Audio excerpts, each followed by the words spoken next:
Primary sources and secondary sources. What are they and how can they be used to learn more about history through the point of view of eyewitnesses and non-witnesses? Basically, how can we learn about history from people who were there and people who were not there? When you're looking for more information about a specific topic or a person or an event in history, you're looking at sources. The most well-used source would be the primary source. Primary sources are the original records of a specific time in history. So when you examine primary sources, it's like taking a trip back in time to learn what a certain historical time period was really like firsthand. So you are learning those feelings, those emotions, those moments from the people who were really there. Here are some examples of primary sources. You have portraits, historical documents, newspaper articles, speeches, music, contracts, and my personal favorite are photographs. Photographs and pictures can really capture moments in time, and they can also capture feelings and people and what it was like to actually live during those time periods.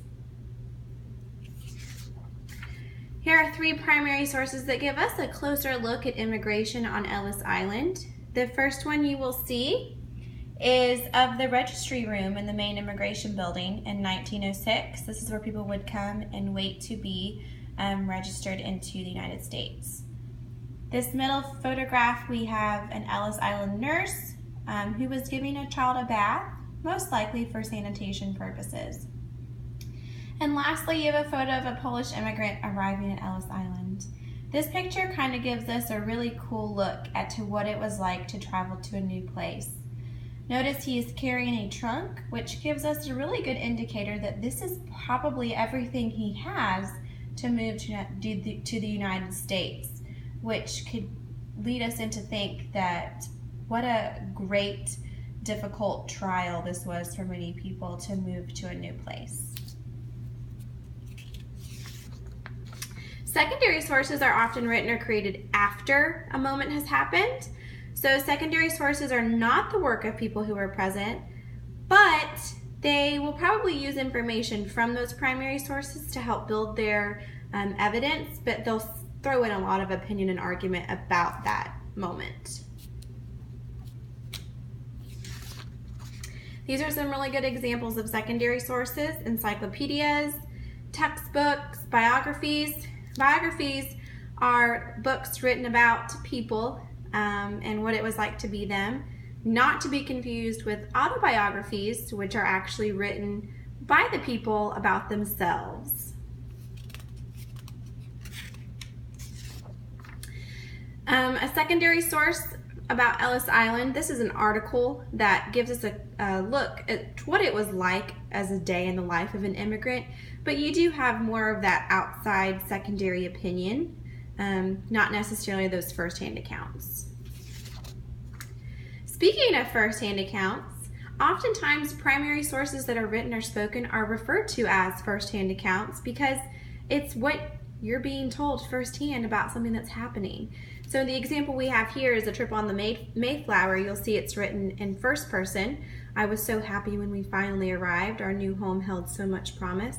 So this is a first person point of view, which gives us that firsthand account.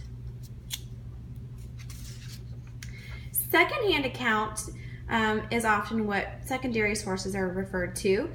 This is describing a moment, a person, place and time from somebody who wasn't actually there, but usually secondhand accounts are based on firsthand accounts. For example, the Pilgrims were unprepared. This is a really cool example as to show you how firsthand and secondhand accounts can unfold. So you'll see a girl with some penguins, and it says Jillian sees a baby penguin born at the zoo. So Jillian tells her friend Zach what she saw. This is a first-hand account of the penguin's birth because Jillian was there. She saw it. So Zach thinks it's really neat, and he wants to go ahead and share this information with someone else. So he tells what it was like for the penguin to be born, and he's giving a secondhand account because he wasn't there, he never saw it, but he used the information from Jillian's firsthand account to share. And lastly, I hope you are not confused about primary sources and secondary sources and whether or not they're firsthand or secondhand accounts. So just to review, a primary source is original records of a person's life, an event or moment in time, and that's a firsthand account. That person was there, they knew it firsthand. Secondary sources tell about a person's life, an event, or a moment in time from much later on.